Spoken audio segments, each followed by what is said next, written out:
Hello guys, कैसे हैं आप लोग? आई होप सब ठीक होंगे। Okay, first of all I am really sorry क्योंकि it took me a while to come back and एक व्लॉग बनाने के लिए, और काफ़ी मुझे मैसेजेस आ रहे थे जिसमें मुझसे पूछा जा रहा था कि जुनैद भाई आप व्लॉग क्यों नहीं बना रहे।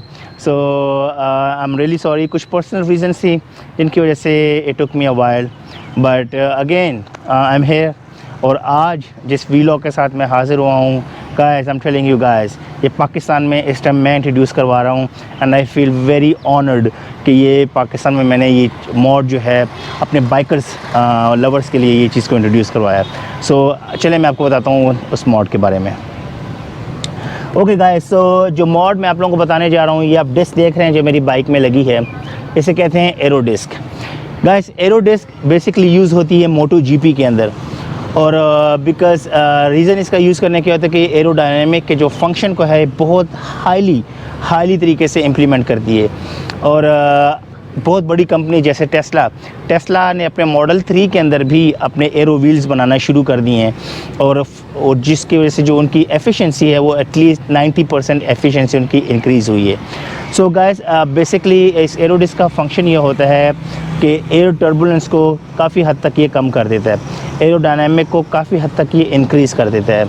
लेट्स से कि आप जब बाइक्स जो हैं, ये सुपर बाइक्स जो होती हैं, जब ये बहुत स्पीड में जा रही हैं तो जो एयर का ये प्रेशर होता है, जो एरोडायनामिक होती है, वो आपके जो टायर को है वो रेजिस्ट करेगी, रोकने की कोशिश करेगी एयर। लेकिन एरो डिस्क के लगने के बाद जो एयर होगी वो फ़ौरन एरोडायनामिक हो जाएगी, और अब इस बाइक के टायर को रोकने के बजाय इस डिस्क की वजह से वो फ़ौरन इसे क्रॉस करके चली जाएगी। सो बेसिकली जो टायर का रेजिस्टेंस होगा वो बहुत हद तक कम हो जाएगा, और जब बहुत हद तक कम होगा that is gonna give you more acceleration and more speed. So guys, ये बेसिकली एरो डिस्क के बारे में मुझे बताना था। जो एरो डिस्क का ये मटेरियल है गाइस, ये बना है ABS रीइंफोर्स्ड विनाइल प्लास्टिक एक मटेरियल है, उससे ये बना है। और इसका जो ये वर्जन है, इस डिस्क में बहुत से वर्जन आते हैं, लेकिन जो वर्जन मैंने मंगवाया है वो है गाइस ग्लास कार्बन का। और ग्लास कार्बन का ये वर्जन क्योंकि मुझे काफ़ी अच्छा लगा था, दिखने में भी काफ़ी अच्छा लगा था, तो इसलिए मैंने ये मंगवाया। अब मैं शाउट आउट देना चाहता हूँ क्रिस मूर को, AK मूर माफिया, और विलियम, जिसने मुझे ये डिस्क के बारे में बताया, और मैंने डेफ़िनेटली चाहा कि क्यों ना मैं इसको अपने बाइक में यूज़ करूं। और डेफ़िनेटली मैं आप लोगों को इन द फ्यूचर व्लॉग में आप लोगों को बताऊंगा कि इसकी किस हद तक स्पीड और एक्सेलरेशन में बेहतरी आई है। सो उसके लिए आपको मेरा नेक्स्ट व्लॉग देखना पड़ेगा। इसको टैंक के ऊपर और एयर बॉक्स के ऊपर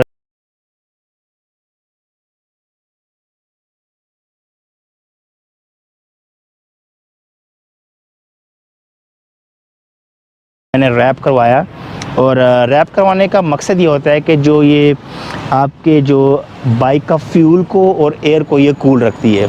सो फिज़िक्स में बेसिकली ये एक स्टेटमेंट है कि cool air plus cool fuel is equal to more horse power. Okay guys, so heat reflective sheet का बेसिकली फंक्शन ये होता है गाइस कि अगर मैं इसको एलेबोरेट करके बताऊँ तो वो ये है कि जो O2 का एक एलिमेंट है फ्यूल के अंदर, O2 का एलिमेंट ऑक्सीजन जिसे कहते हैं, ऑक्सीजन बेसिकली 80% आप देखें तो उसी से हमें ज़्यादा हॉर्स पावर जो है वो मिलती है, 70 to 80%।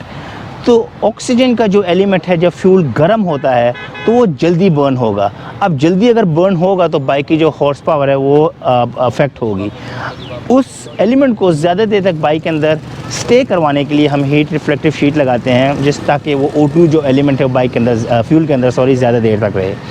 So guys, basically bike के फ्यूल को और बाइक की एयर को ठंडा रखने के लिए हमने हीट रिफ्लेक्टिव शीट लगाई है। This is also gonna increase in the performance of a bike. So guys, आज का व्लॉग जो था वो बेसिकली इन्हीं 2 मॉड्स के बारे में था।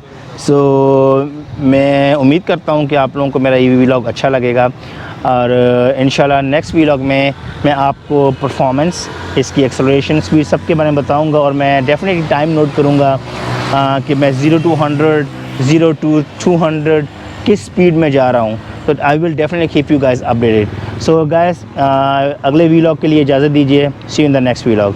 Have a